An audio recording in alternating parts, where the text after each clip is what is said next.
సైనికుల గీతాలు ప్లే చేయవలసిందిగా కోరుతున్నాం. తమ్ముడు సైడ్ రా, డేవిడ్ వెనకరా.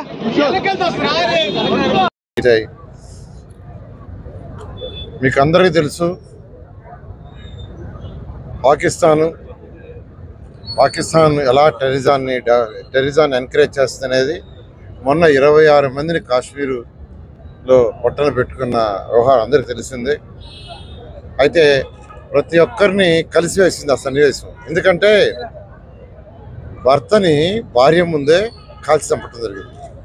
భర్తని ఎవరైతే టూరిజానికి పోయారో ఆ టూరిజం పోయిన దాంట్లో పిల్లలు భార్య అందరూ ఉంటే అడిగడిగి భర్తని కాల్చారు, పిల్లల ముందు భార్య ముందు. అది మరీ నీచమైన ఇది. అలాంటి వ్యవహారం చేసిన ఈ ఉగ్రవాదాల మీద భారత ప్రధాని గౌరవ నరేంద్ర మోడీ గారు ఆపరేషన్ సింధూర్ అని ప్రారంభించిన వెంటనే అన్ని దేశాలు, ప్రపంచంలో ఉన్న అన్ని దేశాలు సపోర్ట్ చేస్తున్నాయి. అమెరికా కావచ్చు, జపాన్ కావచ్చు, రష్యా కావచ్చు. ఎందుకంటే ఎవరు కూడా ఉగ్రవాదాన్ని ప్రోత్సహించరు. కానీ పాకిస్తాన్ ఆక్రమిత కాశ్మీర్లో ఉగ్రవాదాన్ని ప్రోత్సహించి వాళ్ళ శిబిరాలను పెట్టుంటే వాటిలన్నింటినీ మన సైనికులు ధ్వంసం చేశారు. ఆపరేషన్ సింధూరాలో అతి తక్కువ సమయంలోనే ఎంతో విజయం సాధించిన సైనికులందరికీ హ్యాట్సప్. అదేవిధంగా ఎవరైతే ప్రాణాలు కోల్పోయారో వాళ్ళందరికీ నివాళులు అర్పిస్తున్నాను. ఈరోజు భారతదేశం ప్రపంచంలోని అన్ని దేశాలతో స్నేహాన్ని కోరుకుంటుంది. ప్రత్యేకంగా మన భారత ప్రధాని అయినప్పటి నుంచి 2014 నుంచి మనం గమనిస్తే ప్రపంచంలో ఉన్న అన్ని దేశాలతో స్నేహ సంబంధాలు పెట్టుకోవాలా, అందరితో వ్యాపారాలు చేయాలా, మన వస్తువుల్ని వాళ్ళకి ఎగుమతి చేయాలా, వాళ్ళ వస్తువుల్ని మనం దిగుమతి చేసుకోవాలా.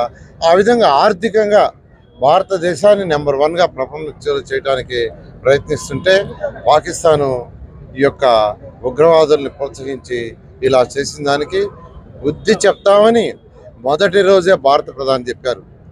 పాకిస్తాన్ కోరుకోని విధంగా చెప్తామని. అదేవిధంగా ఆపరేషన్ సింధూరా చాలా సక్సెస్ఫుల్గా చేశారు.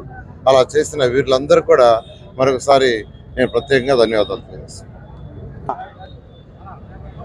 తిరంగా ర్యాలీ బీజేపీ నాయకులు, అదేవిధంగా తెలుగుదేశం మంత్రి గారు నారాయణ గారి సారథ్యంలో బ్రహ్మాండంగా సక్సెస్ అయింది. సింధూర్ ఆపరేషన్ సక్సెస్ అవడంతోనే పాకిస్తాన్ వాళ్ళందరికీ భయాలు పుట్టినాయి. ముఖ్యంగా కూడా ఆపరేషన్ సింధూర్లో పాల్గొన్న వీర మహిళలందరికీ కూడా జోహార్లు. వాళ్ళందరికీ కూడా ముఖ్యంగా కూడా వాళ్ళు చేసిన త్యాగ ఫలితమే ఈరోజు మనం అందరం తలెత్తుకొని తిరుగుతున్నాం.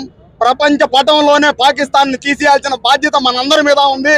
మనం అందరం దీన్ని గౌరవించాల్సిన బాధ్యత. మనం అందరం కలిసికట్టుగా భారతదేశంతో పాటు మనం అందరం కృషి చేసి పాకిస్తాన్ తరిమి కొట్టాల్సిన బాధ్యత మన మీద ఉంది.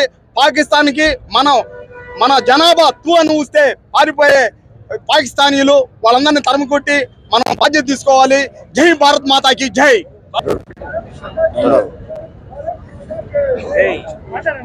అందరికీ నమస్కారం. ఇది సర్వసత్తాక నవ భారతదేశం, పాత సహనంతో కూడుకున్న భారతదేశం కాదు. ఒక చెంప చూపిస్తే మరొక చెంప చూపించే రోజులు పోయాయి. ఒక హద్దు మీరు ముందడుగు వేస్తే తాట తీసి తరిమి కొడతామని మన జవాన్లు నిరూపించారు.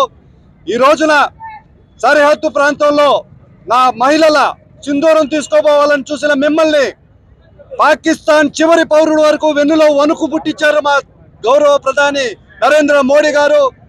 రోజుల వ్యవధిలోనే భారతదేశం మీద దాడి జరిగిన రోజుల వ్యవధిలోనే తోక ముడుచుకునేటట్టు చేసిన భారత జవాన్లకు, త్రితల జన సైనికులకు అందరికి కూడా పేరు పేరున నమస్కారాలు తెలియజేస్తూ, ఇంతటితో యుద్ధం ముగియలేదు. ఏ రోజున మీరు ముందడుగేస్తే 100 అడుగులు వెనక్కి తరిమి కొడతామని చెప్పి మరొకసారి భారతదేశం తరఫున మన జవాన్లు నినదించారు.